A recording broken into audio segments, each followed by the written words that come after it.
All right, so today I'm going to be doing a little ink and watercolor painting of a fox here. So here's our fox. I've got a black and white image. I'll post a color one in here as well. I'll probably add it in somewhere in the screen here. So I've got my watercolors. I've got a couple of round brushes, a smaller one, a bigger one. I've got a big flat brush, and I've got a medium angled brush. Where is that? Why can't I see? There it is. All right. So that's what I've got. And then I've also got my watercolors here. I've just got a solid cake watercolor set, and I'm going to use a regular pencil today. I've got an eraser, and I've got a Uniball pen for inking. This is nice because it has waterproof ink. And then I've got a little graphite block. You may or may not need this one. So yeah, I'm going to kind of walk through how to sketch out and then ink and then watercolor this image. So let's get started. So we want to start by lightly sketching out our picture here, our fox. But I'm going to show you a way to kind of cheat on that. Since we're just kind of getting started in the class, I'm going to give you a less intimidating approach. You can sketch it out if you'd like. That's totally fine. But if you feel more comfortable doing it this way, feel free to give this a try. This is a useful technique for a lot of different things. Okay. So what we're going to do here is I'm going to take my reference image here, and I'm going to take my graphite block, and I'm just going to apply graphite all over the back of this reference image.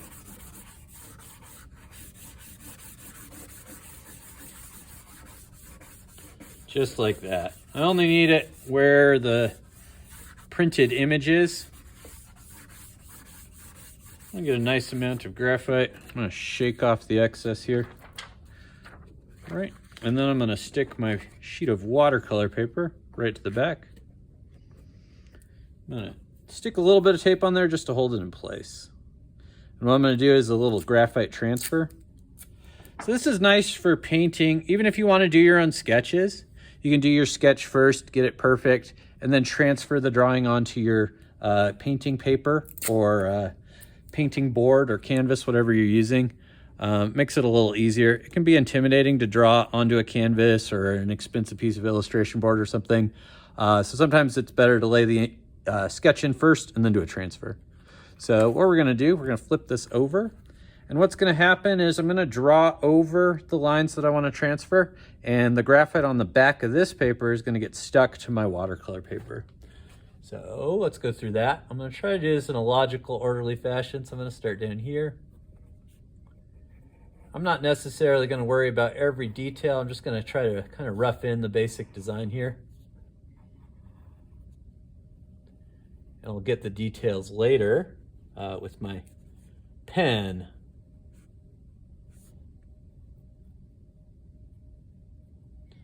And again, if you would rather, you're free to kind of just sketch this out, but I wanted to give a less intimidating option for people who are less confident with their drawing skills, so that won't hamper your development of your watercolor technique here. All right, so we got a little bit of fur right here. Again, I'm not worrying too much about the actual contour lines here. I'm focusing more on the proportions of everything. So I'm just kind of giving myself some guidance for when I start inking in.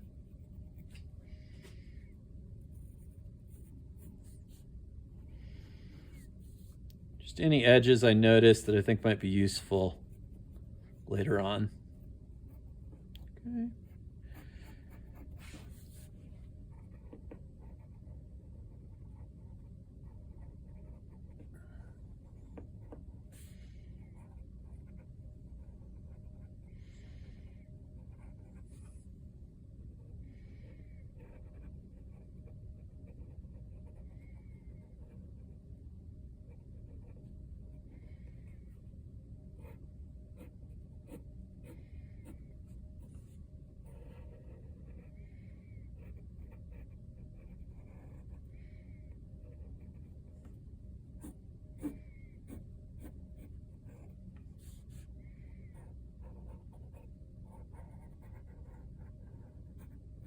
So it's useful to get kind of the outline of the whole thing, that silhouette.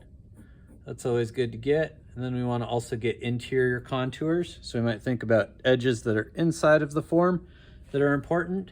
You also might want to kind of document where we have these transitions in tone. So you can see right here we got this really light area and then this really dark area. Just kind of mapping in that edge where that transitions. Also, if you have highlights like this, you might want to mark where they are. Again, you don't need to be super detailed with the outlines. We're just blocking in proportions, so we can keep everything pretty simple for now. So it can get hard to remember what you've drawn and what you haven't when you're doing this. So you can also take a peek as necessary. See if there's anything else I want to kind of capture on here. That looks pretty good to me. So I'm gonna pull that. So now we've got our basic line drawing on there. So the same way you could just kind of set these next to each other and redraw this. You can change the size up a little bit. Mine's the same as my reference because I used that transfer technique. That should work. It's a decent composition. We've got a decent balance of kind of subject to background space. Should be fine. But yeah, so we want to start by sketching it out. We want to keep things fairly light with this transfer technique. You want to do a little more pressure to make sure everything transfers, but we want to be able to erase it and everything still. And we're going to be going back over with ink. So there's the transfer on that. So the next thing we're going to do here is start drawing in the ink lines. I'm going to pull my tape off. Whoops, peeling my paper. You want to be careful about that. It's not ideal. I'm going to try to get this off clean. Okay. So I'm actually going to tape this to my drawing board just so it won't move around. I'm going to rearrange my stuff a little bit. I think brushes are going to go over here and paint's going to go here where you can still see it a little bit. And I'm going to move this over here. And then my reference will go here. That should be good. And you also want to have a paper towel when you're watercoloring. We're not to the watercolors yet, but we're going to want that in a minute here. Maybe I'm going to set this out here. All right, so now let's ink this in. I've got a Uniball pen. These come in different tip sizes, depending on what kind of line thickness you want. You can also use those Sakura liners. I find they run out of ink pretty fast, so I like the Uniballs because they last quite a while. They also have waterproof ink. So as I'm doing this, I might start to think about kind of the nature of this line here. This edge is probably going to have a little bit of a furry kind of quality to it. It's going to be kind of a broken line where that fur kind of ends. So I might draw that in something like this. They're going to come down like this. I'm just kind of choosing what lines I want to capture and how to make them look. I'm trying to make them a little more nuanced and complex than my initial lay in there. But just kind of reestablishing those important edges. I don't really need to worry about shading in or color yet. I just want to kind of pay attention to the edges that I think are important. You should also remember while you're doing this that I can still add edges in later after I watercolor. I can add more inking. So it's maybe better to add a little bit less now and then add more later because I'm not going to be able to undo it. It's got kind of a smooth area here, and then the hair starts spiking around here. This doesn't necessarily need to be 100% accurate. I'm not worried about making an exact replica in this situation. So as long as the proportions are good and I kind of have the correct texture and character of each line, I should be all right. Shouldn't be too big an issue.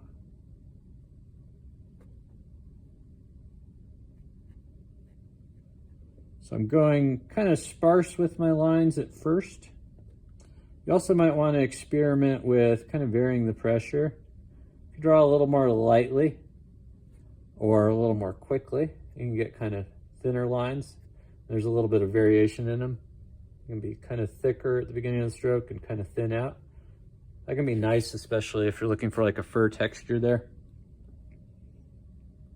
And try not to go crazy with the lines though, keep that limited. If you do decide to sketch this out, you kind of want to draw it at least as big as it is in the reference, I'd say.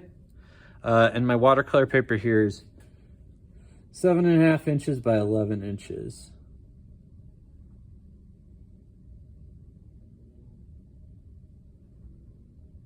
Probably should have mentioned that earlier. That's okay though. I may not draw this edge in because I don't feel like there's like a dark contour line there, so I may just leave that pencil.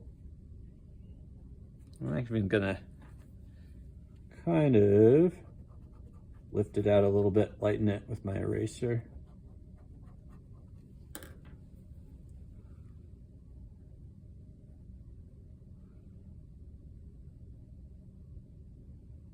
So we got some dark areas in the corners of the eyes. You can ink those in with your pen if you want, or we can wait till we're getting the watercolor on there. Either way should be fine.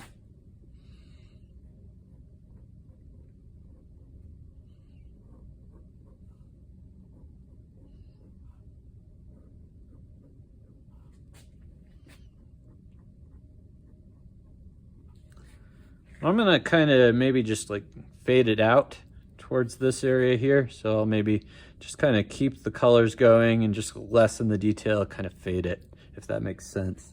If it doesn't, I'll try to show you as we go.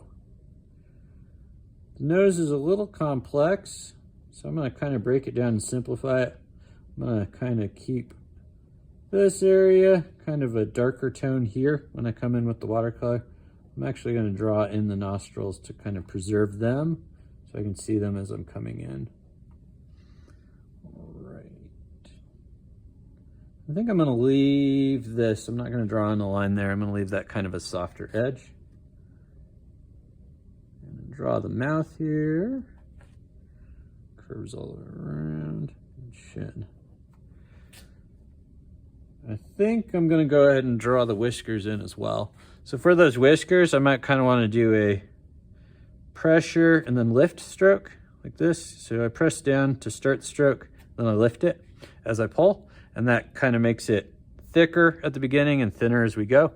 That's what's called a calligraphic line. So I'm going to start here and lift, here and lift, here and lift, here and lift, here and lift, here and lift.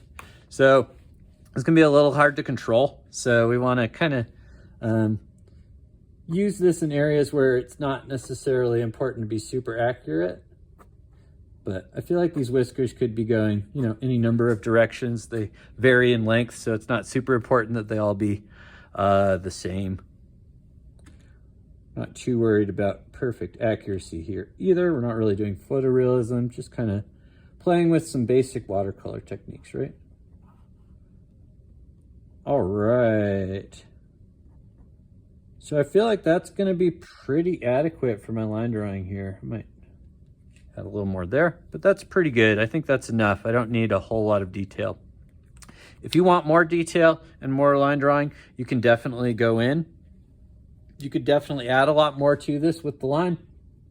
You just kind of have to decide the balance of pen versus watercolor that you want. You can definitely watercolor without doing pen at all. You can even watercolor without sketching at all. It makes it a little trickier. So this is kind of the intro method, but you should experiment with both if that's what you're interested in doing. So let's move on to the next thing here. So next we're gonna be starting our watercolors. All right, so for our watercolors, I'm looking over at my color reference here. I've got a screen over to the left. You can't see it, but I'll try to insert an image somewhere around here in my video. So let's see, what do we want to do to start? I think to start, we might just go ahead and do the background just a little bit.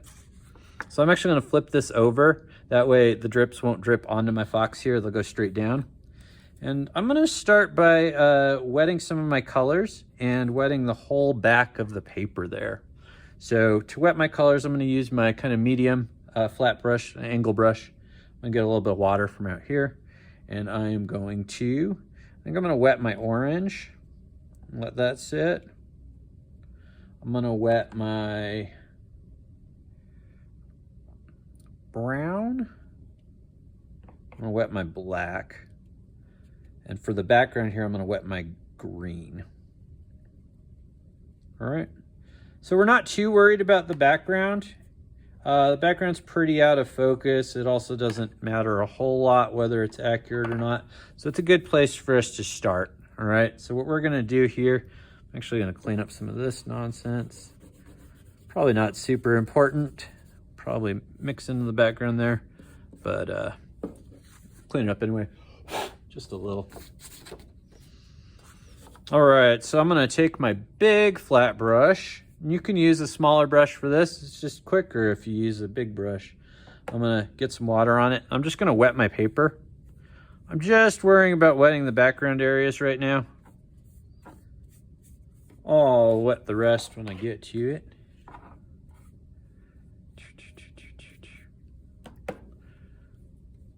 Just trying to get a little bit of water all over the paper here. I don't want it soaking. I just want it kind of damp.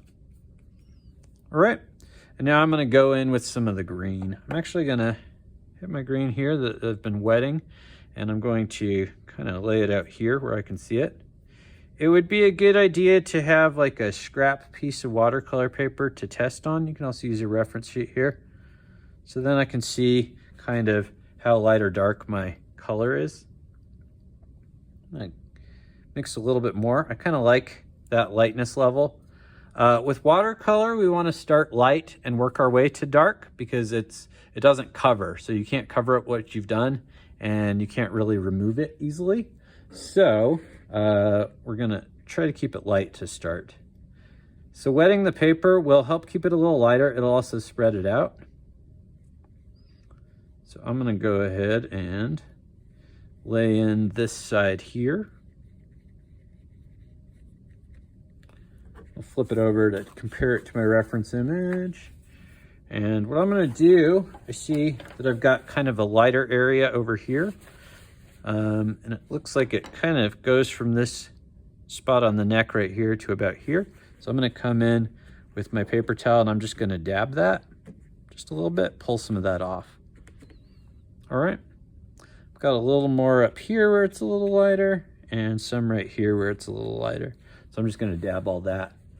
The paper towel is really useful for dabbing pigment off, either if you need to lighten an area or if you make a mistake, if you hit it with the paper towel really quickly, you can get the color off, or at least most of it, fairly often. I'll make this go down and kind of follow the line of the body there. Next, I'm gonna flip this back over and finish the rest. Add a little bit more. So you can mix colors or lay colors out if you wanna create a large volume of them in your lid here, in the lid of your tray.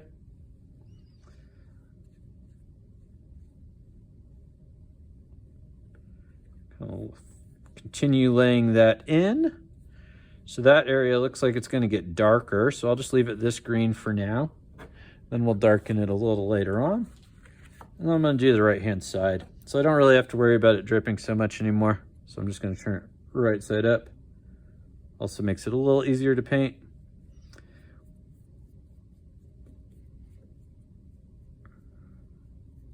There we go, that's pretty good. All right, there are also some light areas like right here and kind of coming up here. So I'm gonna dab those again.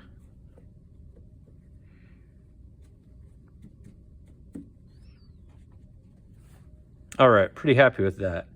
So that looks pretty good. I'm gonna add a little bit of black to it.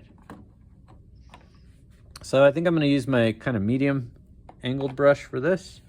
And go back into my black here. I'm gonna test that out, see how the black's doing. That's real dark. So I think what I'm gonna do is kind of look here. I've got this edge here. Actually, let's leave it right side up to show this. I've got this edge here. It kind of goes like this. So I'm gonna lay in my dark color. Since it's real dark, I'm just gonna put the paint onto the area that is the darkest, like kind of right along here. And then I'm gonna take a clean brush. It's wet, but it's free of paint, mostly. You can see there's a little bit on there, but mostly free of paint. And then I'm gonna start to pull it. So this way I get kind of an interesting gradient there. I'm not really going to worry too much about the background here. I just want to kind of show you a couple of techniques. So we've got that wetting the paper technique. That'll make the watercolor flow. It's hard to control when the paper's wet, but it flows freely and kind of can do different interesting effects. It's good for like water or for backgrounds that are maybe a little out of focus, that type of thing. We've also got this laying down and then taking the clean brush and pulling across, and that dabbing technique. All right, I'm gonna flip this back over because I'm gonna get confused if they're opposite. And I'm gonna take a little more black, and this time I'm gonna lay it out in the tray so I can adjust the tone a little bit. I want it a little lighter, so I'm just gonna keep adding water to it until it looks like it's about where I want it to be. Let's try some of that on the paper. Okay, good. So a good idea just to have a scrap watercolor paper with you when you do this. I forgot to get mine, so I'm just using my reference sheet, but it'd be good for you to have a scrap watercolor paper. And then I'm gonna just do a little bit of kind of scumbling here. So I'm just gonna kind of dab the brush on there to get a little bit of texture in the background. Again, not too worried about creating anything recognizable, just getting a little variation. Same idea through here. You could also add a little bit of green if you wanted to have some more intense greens in certain areas. Whatever you want. If you get a drip like that, one of the things you can do is wash your brush out, get it nice and clean. Try to get as much water out of it as you can, and you can just lay the dry brush on there and pull it. That can also be really useful. It can be easier to kind of dab small areas that way. You can see there's a little bit of residual pigment on there, but we got most of it off. So oftentimes this is about trying to minimize the mistakes rather than make everything perfect. All right, so there's more you could do to the background here. I'm gonna leave it like this for now. We may come back to it later. But that's kind of the background idea here. All right, so the next thing I'm going to do is to start defining the light and shadow areas. So I'm gonna start with the shadows. I wanna lay the shadows in.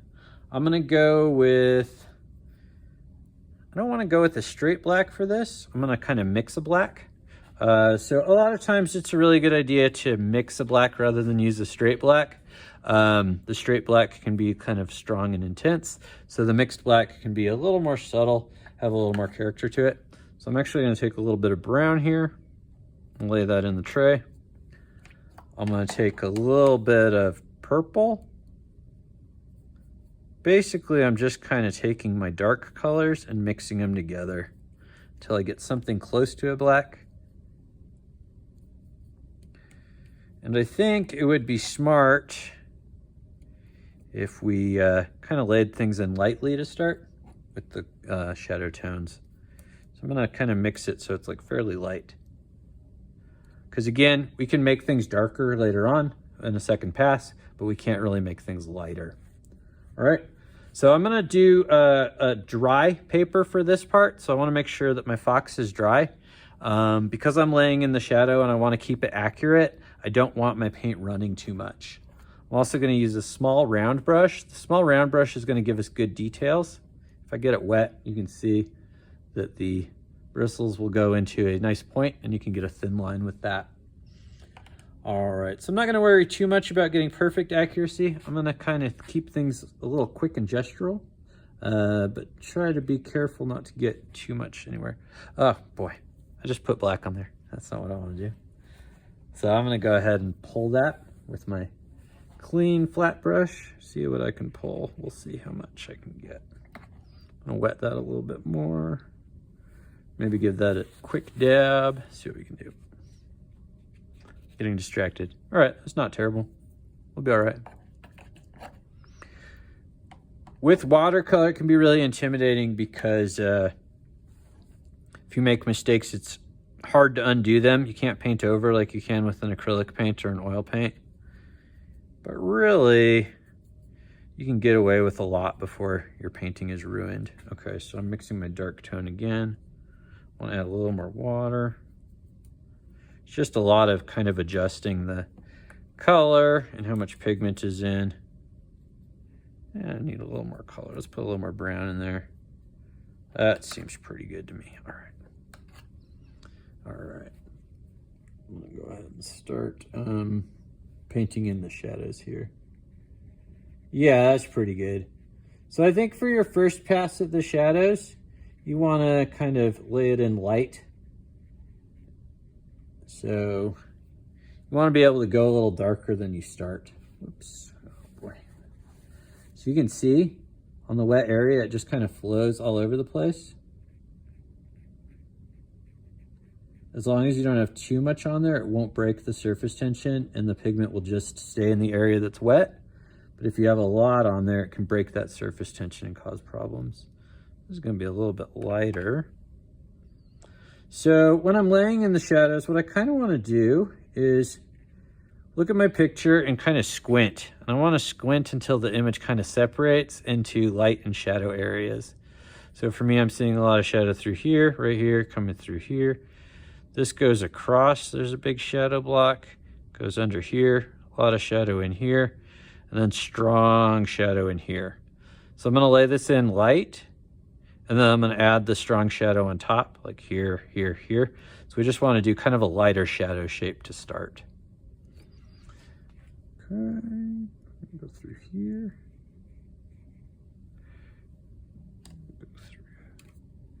And if you wanted to, when you're doing the transfer, you could sketch out or transfer all of the kind of border areas between the shadow and the light areas. That would totally be viable and smart.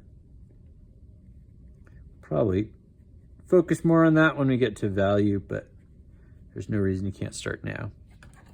So we're really just kind of thinking about the shape the shadow makes and trying to paint it in. And we don't need a lot of variation in tone yet. We just kind of want to get a flat tone for the most part to start.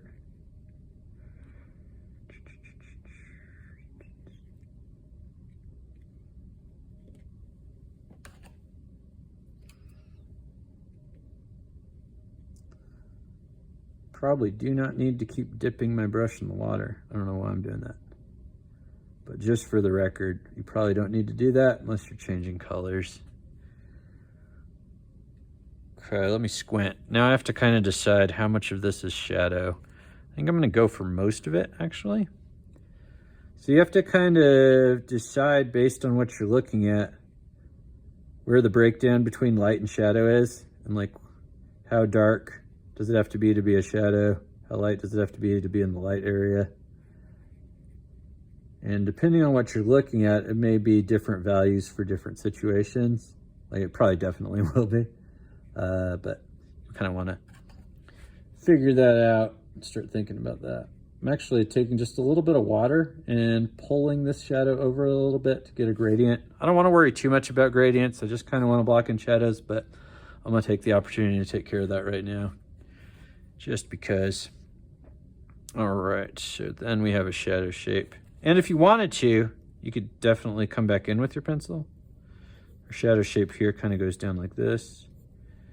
Kind of more or less across to here and then back up, and then I can paint that in. Sometimes it's easier if you outline it with a pencil first. That's a little dark, so I'm gonna add some water. If you get paint on there and it's too dark, if you're doing like a larger area, you can definitely just add water and start pulling the pigment in the direction you want it to go. And even it out. With watercolor, you do have like a fair amount of variation in value and color intensity a lot of the time because you are using the water and the paint's flowing around quite a bit. And it's not necessarily something to run away from. You can kind of embrace it and use it. That could be useful. All right. I think we've got kind of another shadow block right there. Let's see. There. So we got our two highlights here and here, here and here. So the shadow block starts about here, I'd say. I'm actually gonna like make this drip. So I'm just gonna add water to it until I get a nice drip started. Kind of make the bottom of this guy drippy. It's kind of a fun, cheesy watercolor thing you can do if you feel like it. Let's see if I can get that to drip. There. Okay, cool. All right, so let's see. I'm gonna squint again. I'm looking at it, trying to figure out what I want to do with the shadow here. So I feel like we got pretty strong shadow all the way through here, so I may just go ahead and add that in. So we kind of come through here to here. I'm probably going to drip that out along the bottom here. Let's go ahead and do that.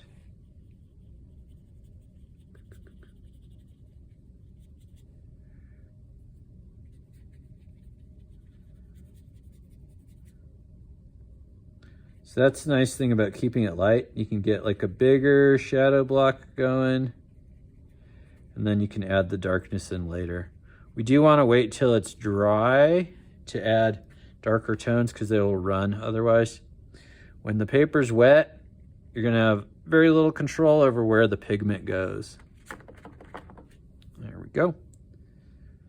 All right, that's pretty decent, I think. I feel like I'm pretty happy on the shadow tones. I'm gonna go in and maybe get, well, let's save that for later. So I think that's pretty good for the shadow tones. So let's try to get to that point, and next we'll start adding some color to it. All right, so now I'm gonna go in and start adding orange. So again, we wanna work light to dark. So we wanna start with a light orange, and then we'll add darker orange and more red orange on top.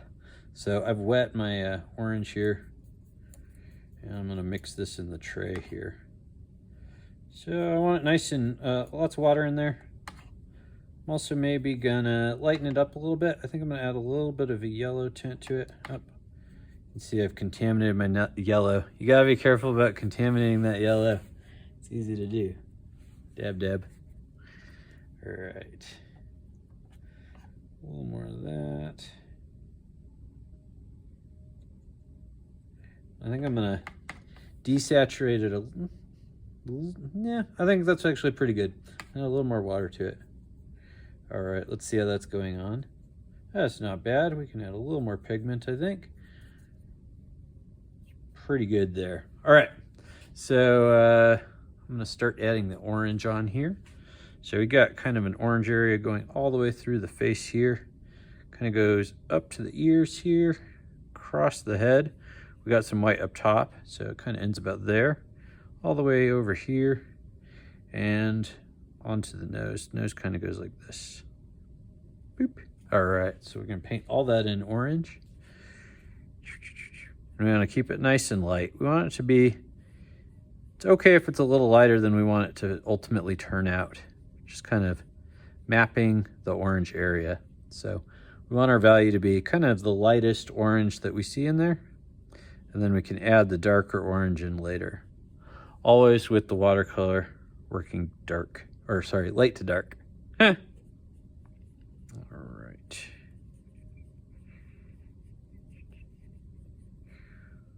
All right, I've realized that I kind of forgot to do the nose here, so I'm gonna get that real quick. I'm just gonna get my kind of bigger round brush here, dip into that black. So the nose I can see is a little bit lighter up top. I'm gonna do full black over here. So that top value I'm gonna do first. I'm gonna keep it a little lighter. That looks pretty good. I've got a little purple mixed in with that, but that'll work. I feel all right about that. So it's facing up, probably towards the light coming down from the sky, so it's a little bit lighter. And then our kind of under area is quite dark. So I'm gonna actually mix some black in and try to keep it thick so you can see how thick that is. And paint in the underside of that nose. It's actually going on there pretty decent. It looks pretty dark, but I think it's gonna dry slightly lighter than that, and we're gonna be in a good spot when we're done. All right, so I'm gonna leave that for now. That's really solid. All right, let's get back to that orange. I've got a pretty good amount left, so I need to do this area over here. That's gonna be orange as well. So let's see, my reference cuts off right about here. So we're just gonna add kind of light orange through here.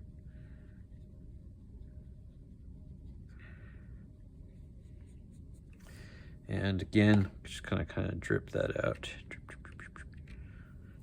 Add some water to it so it pools, and then kind of tap it till it drips. All right, so now I've got most of the major orange laid in. Got a little bit of really light orange coming through here. So what I'm gonna do is I'm gonna kind of wet my paper. You can see my brush is still a little bit dirty. I got some pigment coming through, but that's okay. I'm not changing colors, so I don't have to worry too much. I'm gonna add a little bit of pigment right about here. Just keep that nice and light though. All right, so I've got my orange more or less blocked in. So now I'm gonna kind of add my darker tones. For this, I'm gonna use a round brush because I want a little more control. I've also got kind of linear texture because of the fur. So the round brush is gonna be really nice for making lines. You can see I can gather the bristles into a nice point. I can get a pretty decent line off of that. The more pressure I apply, the thicker my line's gonna get. If I do really light pressure, I should get nice thin lines. So I'm gonna go ahead and mix kind of a darker orange tone. I'm gonna mix a little bit of this red, I think.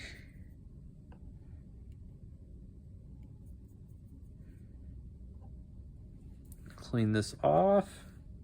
Go for some orange in there. This is the side of the face here. I've got a little bit more of a redder, sort of orange brown. It's a little darker than that, but I'm not gonna go for that darkness yet. I'm just gonna kind of get that color in there. And what I'm gonna start doing is think about kind of the fur texture that I've got and try to maybe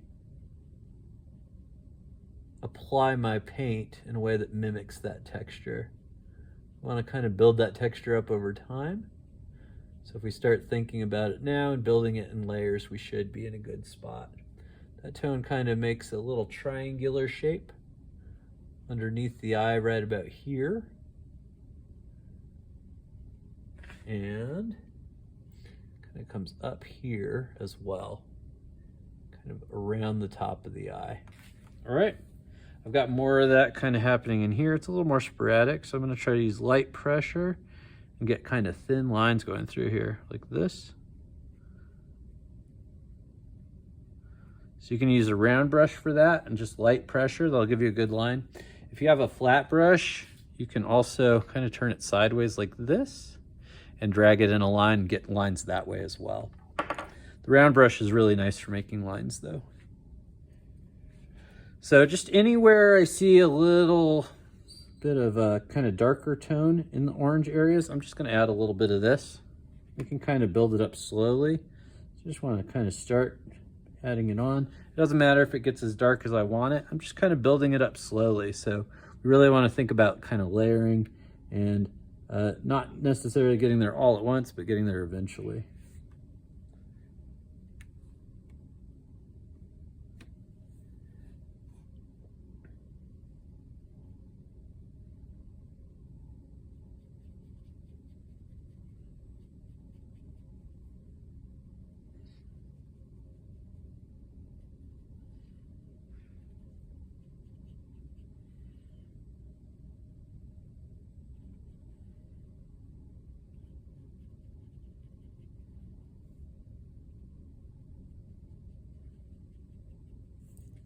All right, let's see. Where else? I'm gonna use a little bit, I think, running up through the forehead there.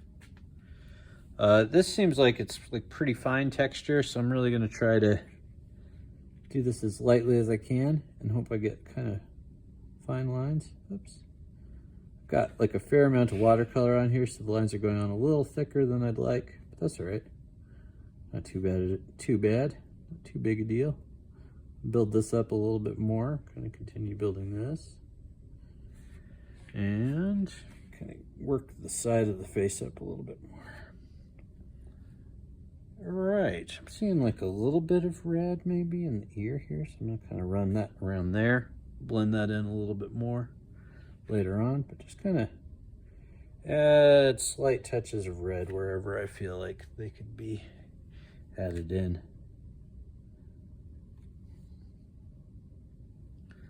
All right, pretty happy with that. So I'm gonna let that be for now. And now I wanna add a little bit more nuance to the kind of fur patterns in the white areas. So that means I wanna go a little darker with that. I'm gonna use my black, maybe mix in just a little bit of purple, just a little. I wanna keep this fairly rich with pigment because I am gonna go dark with this. Since I am going so dark, I do wanna be careful. It's better to kind of get smaller areas first and then expand them from there. So I wanna just approach it slowly. We want to keep in mind that we can layer this up. We don't have to get it all there at once.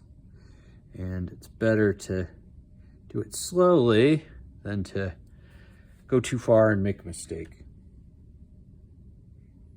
Also remember, this is all about practicing our watercolor techniques. This does not need to be perfect. Really just worrying about improving and being familiar with the techniques and kind of building up. Trying to keep this fairly simple. All right, I think I'm gonna add a little more darkness to the eyes. There's a lot of darkness in there. So you have to decide when you're making a piece of artwork, how much detail you really wanna worry about. So you can make something really effective that doesn't have a ton of detail in it, or you can really get in there and go nuts. So you kind of have to decide. But one area where we typically want a little more detail than the rest of it is the eyes here. So I'm gonna kind of add that darkness in. I'm gonna leave some highlights. Try to kind of dodge those and leave some highlights up there. I'm not getting super specific about the shape of them, but I just want them in there. More or less like that. Let's see, that ear looks pretty good. I think we're pretty good on all of that. All right with that. I'm gonna add a little more darkness here, but I don't want to go full black, so I'm just adding a little brown. Probably handle a little red in there too. That went a little darker than I wanted, so I'm gonna clean my brush off, get the rest of the paint off, and then just move what's there already around a little bit.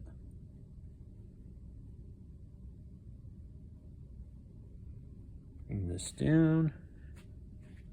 Just a little more darkness in here. I'm gonna use that kind of furry texture stroke in there. All right, now I'm gonna try to define the underside of that chin there. So here through the chin, we have kind of a pretty strong dark outline. So I'm gonna try to define that. I'm gonna go like this, kind of come like this, underneath here. I want to be really careful about cutting this edge up here. When you cut these edges that are just like really high contrast, you got to be careful of the stroke. If you mess it up, that's okay. Try to have your paper towel ready to mitigate the damage. But again, we're not worried about it ending up perfect. We're just worried about practicing, improving, learning some new skills, etc. All right, so we got that line pretty well defined. I like to come in and cut this edge when we have a tricky edge to do with high contrast, and then kind of work out from there. So from here, we've got a shadow with that kind of fur texture going on.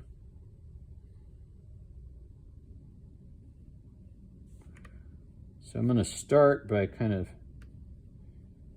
mapping in some really dark areas.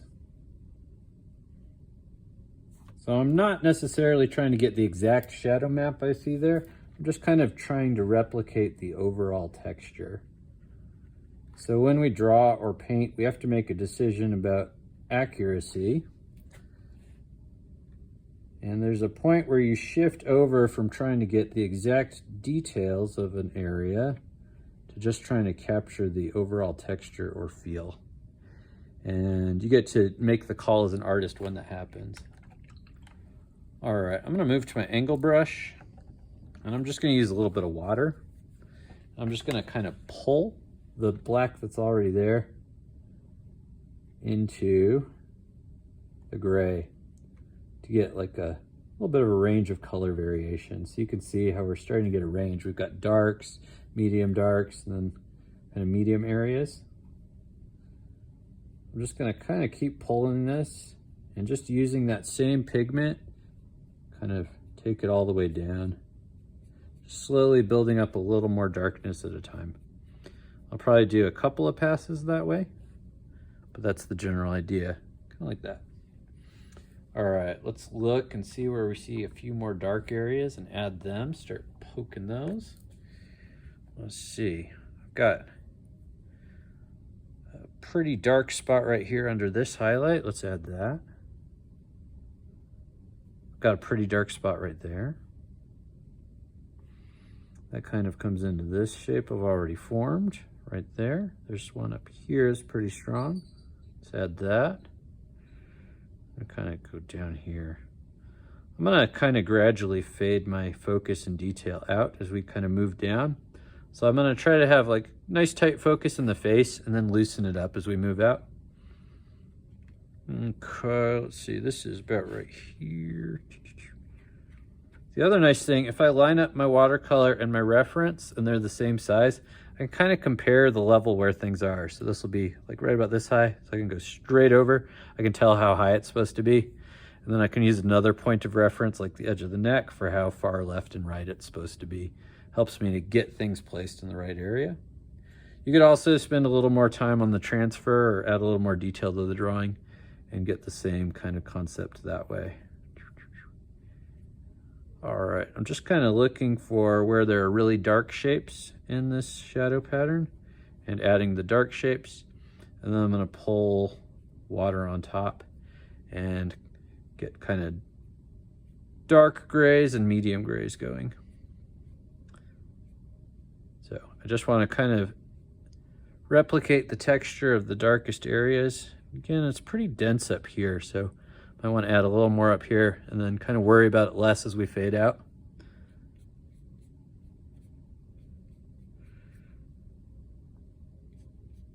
All right, and then I'm going to go back in, wash this brush real quick. It's good to wash your brushes when you're done so you don't give yourself an unwanted surprise later on with a bunch of black paint in your brush. So we're just going to use that pure water. And I'm kind of pulling it in a line. It's kind of turning the edge straight and pulling it in a line. That's nice for kind of a fur texture there. So I kind of want to hit this when my black paint is like just started to dry. It wants to be a little bit wet still, but not super wet ideally.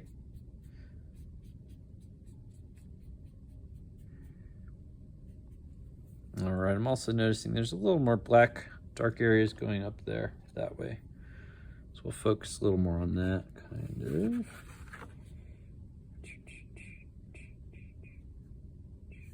A little more here, maybe. Bring this. I'm gonna let that dry just a little. Bring that in. That's a little more than I want. That's all right, though. Not too bad. Okay. All right, that's just fine. So now I'm looking and I'm seeing that we really have like a lot more color intensity than I've got. So we kind of want to go light and low intensity in the beginning stages and build up the darkness and the color intensity as we go. But now is a good time, I think, for us to add some more intense color. All right, so the way we want to do this is we got to get a lot of pigment into the paint. So we kind of have been letting this kind of marinate here for a while. So it's probably a good time to start adding a little bit of this paint to our tray here. It's nice and thick. It's pretty thick for a watercolor paint now, so it should go on with a lot of color intensity. So I've got really intense color areas through here, right there, as well as right through here. Maybe a little bit here. Okay, so now I'm gonna wipe the paint off and start texturing it. Just kind of pulling that into a gradual transition with the rest of the painting there. Just gonna kind of work away from that area so that you have kind of a gradual fade from that higher intensity color to the less intense areas. Just like that.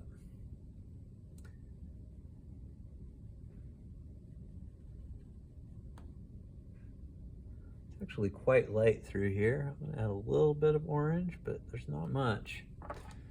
And then I'm gonna kind of blend it in a little bit more with a clean brush. Pigment's on, now I'm kind of blending. See that? Nice. All right. So some areas I want to leave textury, some I want to blend in. You can kind of lay it on and then make judgments about what you want to do.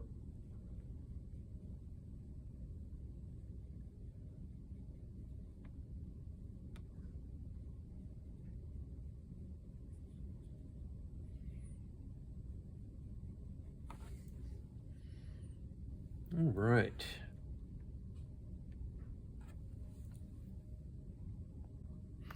The lights go out when I'm not moving around enough. It's pretty silly. All right, so I feel like I've got some more texture up top, like in this area, but it feels a little like browner and redder. So mixing a little more of that brown, red, orange. I'm gonna actually keep it kind of brown to start. I'm gonna make a couple passes. I wanna get more texture into this area here and maybe down here. So I'm gonna kind of focus on a lot of texture in the focal point here in the face, and then kind of have a little less and less as it fades out. So a good strategy for getting texture is to kind of apply texture using a variety of different colors. So I'm gonna start with kind of this browner red I mixed, and then, whoops, let's see, there it is, right there. And then I'm gonna go a little more orange on top of it maybe. So let's see. I want nice thin strokes for this, as thin as I can get. Just kind of add that texture in. So you want to kind of think about the curve of the surface. We're going to apply this almost as if it's like what we call cross contours, which are like lines that curve across the surface. So when we do a fur texture, thinking about those cross contours is a good approach for getting nice texture. The fur usually conforms to the surface, so if we kind of think about doing cross contour lines, we can both get an accurate looking fur texture and define those forms a little bit, give the viewer a better idea of the curves of the surface. I could also work this texture into that oranger area I made earlier. That'd be a good way to kind of make that more complex and layer that a little bit as well. A little bit over here. It's pretty light through here. So working dark to light like you do with an acrylic or an oil paint, I find to be a little bit easier for applying the texture. Texture can be pretty tricky with watercolor. So if you find yourself struggling or you're not getting the results you want yet, don't feel too bad about it, because it is one of the trickier aspects. Okay, I'm gonna do a little bit of brown. And I'm gonna add a little purple to it, make it a little darker. I'm just gonna do like a sparse amount of this in a couple selective places, keep it kind of minimal. I don't wanna go too dark, too many areas, but I think a little bit of it will go a long way.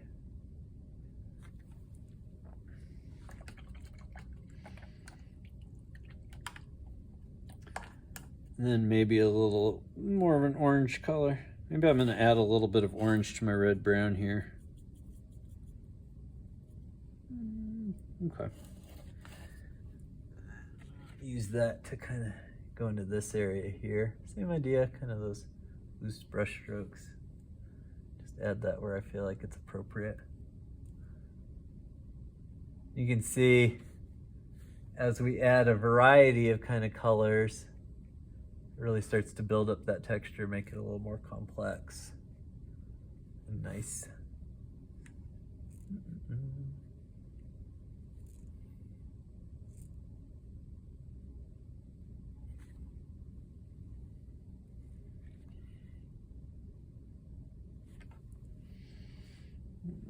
Add a little bit more over here. Like I said, I feel like I want to get less detail as we move away from the face, but I'll keep a little in there.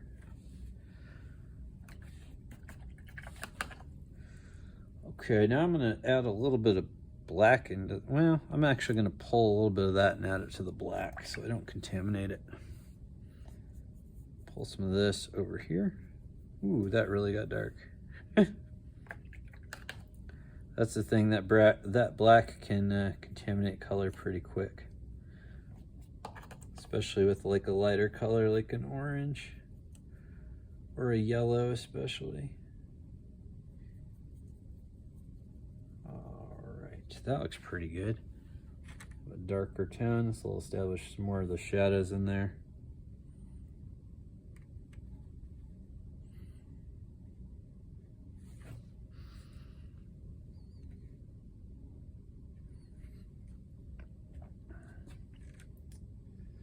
All right, and I think I really wanted that in there, but it's got to be super light. So add some water to it. Seems like there's kind of a dirty pink kind of in here. I'm seeing. All right, now I think what I'm gonna do, I feel like this is like a little bit, a little too focused. I wanna soften it a little bit. So I'm actually gonna maybe try my bigger round brush here and a little bit of clean water. I don't want it to be super wet, so I'm gonna wet it in the bin and then I'm gonna dab it on my paper towel so it's like not super wet but a little bit moist, and then I'm just gonna kind of go over these and soften them a little bit. So you can see that softens it, blends it together a little bit. I feel like that makes it a little bit softer in focus, and that's working pretty well. I like that better.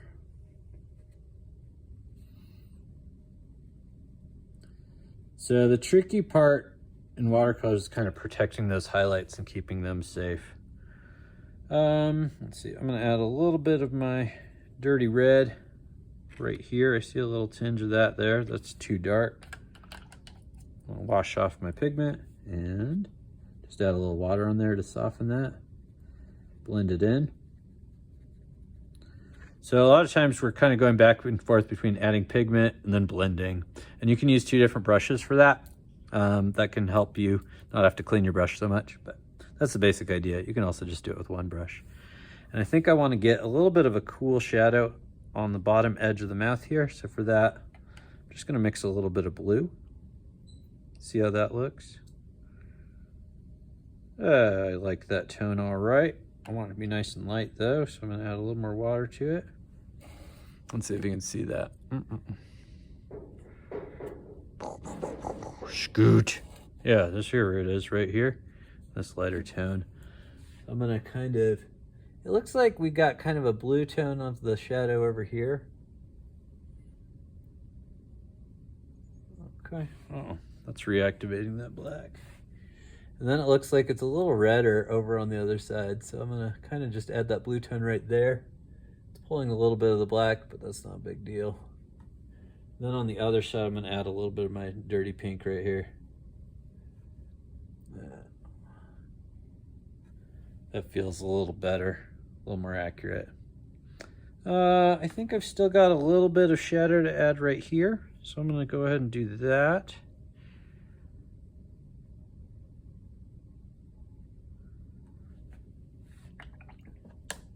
So I added the pigment. Now I'm going to take a clean brush and dab it on the paper towel to get it a little drier. And ooh, I feel like I should let that paint dry a little bit first.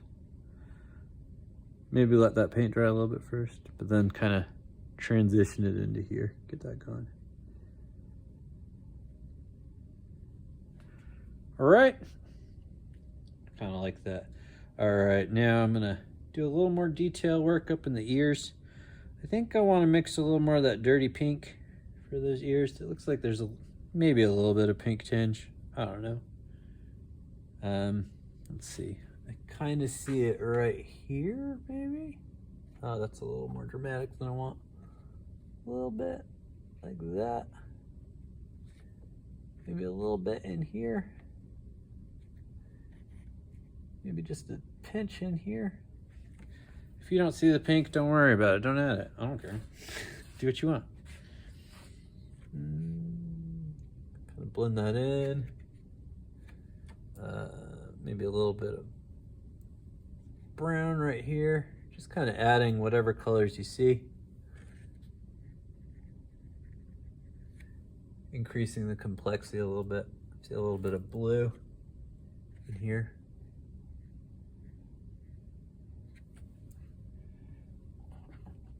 Maybe a little blue over here. I feel like that kind of blends all the way in. All right.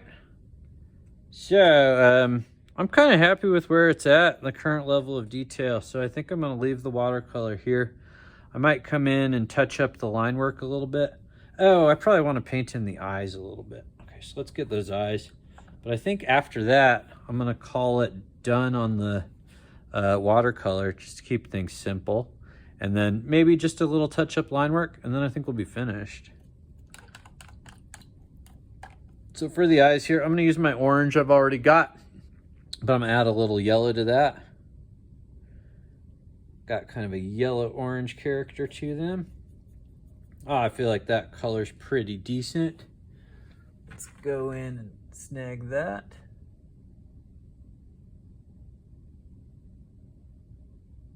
I want to be real careful adding this in. I want to try not to reactivate that black watercolor that I already added. You could also go back in with a pen and add that black. You can get a little more detail and nuance that way. That would probably be pretty decent. I'm gonna look and see if I see anywhere that seems to have like yellow tones. I feel like there's maybe a little yellow in here. I'm gonna add a little yellow to that. Oh, I feel like that's pretty sharp. That kind of punches it up a little bit. Maybe just a little bit of yellow tone to some of these areas while I'm at it.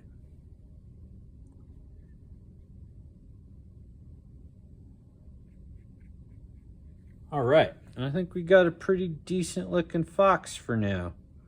So yeah, I think that's gonna kind of conclude my watercoloring for now. I may add a little more line work, may show you a couple other nifty tricks, but I think that's good for the watercoloring. I'm gonna show you how to clean out your watercolor tray real quick. So I'm gonna move this stuff. You may need to clean out your watercolor tray. It's a good idea to do it when you're done, but it'd also be smart to, or you may need to clean it out during the course of your painting if it gets too full. So usually I, wet the cakes on this side, and then you can mix colors or spread them out so you can see what's going on with them on the other side there. So when you want to clean them, you're going to take like a wet paper towel. You can just dip it into your water. That's what I usually do. Or you can go over to the sink if the sink's free, and you just kind of wipe it out. So first step is to just kind of wet everything.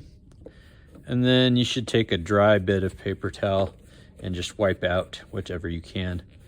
And just kind of going over it, wetting it, and then wiping it out will probably be enough most of the time. If you want to mix like a really pure yellow or something, you may need to clean it out better. But again, it's much better already. You could mix new colors in there. It'd probably be all right. So yeah, that's how you clean out the lid. It's easier if you do it kind of with the paper towel and with the water tub because you don't have to go over to the sink. So if the sink's especially crowded, that's an easier way to do it. When you wash your brushes, you want to follow kind of the same sort of philosophy. We want to do as much washing at the table as we can. You can see my water is pretty dirty already, but that's all right.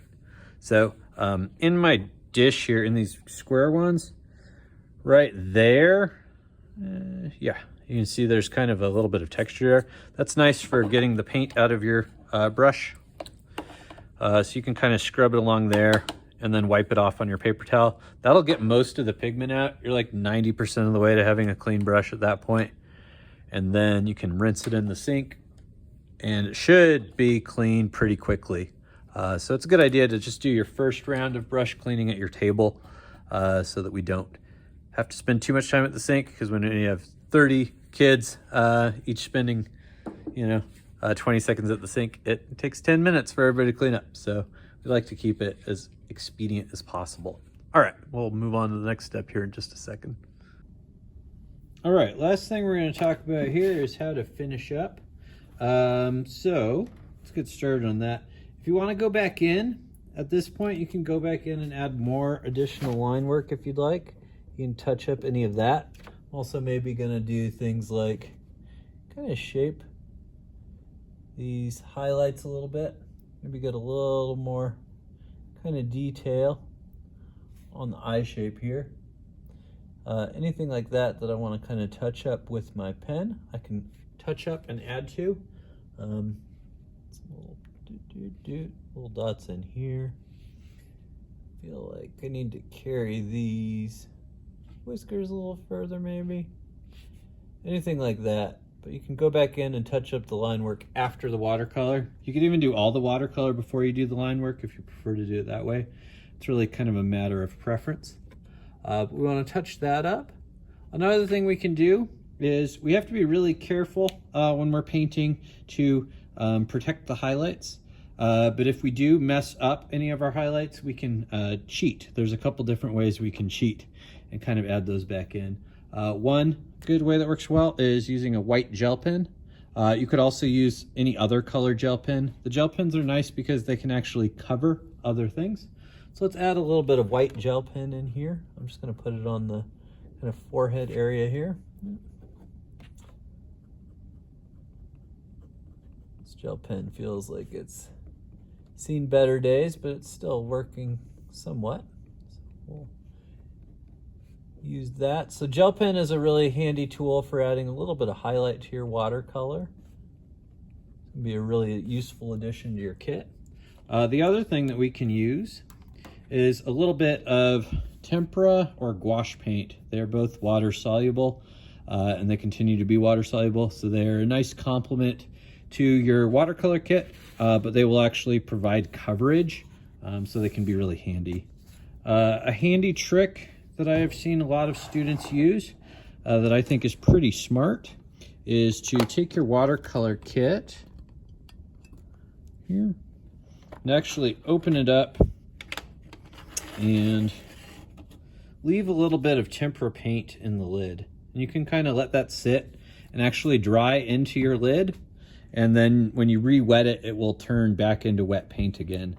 So if you do that, you've always got a little bit of white that you can use to add highlights back in or to cover stuff up in emergencies. So I'm just gonna go in and get the highlights of the eyes with that tempera paint I added, just to show how to do that.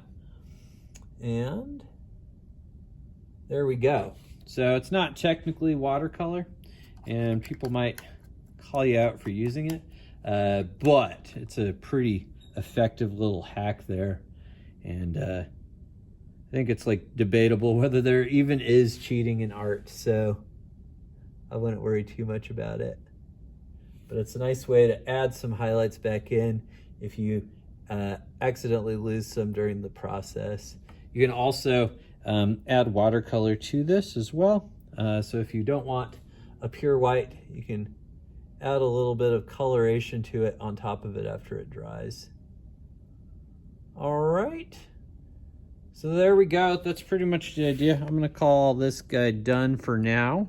And I hope that was helpful for you and gave you some ideas about how to use your watercolors and some of the techniques that are available to you. So I'm trying to keep this quick and simple, but you could definitely go in with these techniques, get a lot more detail and nuance on this, and kind of continue to work it if you were so inclined. All right, thank you for watching, and I hope you have a good one. Bye.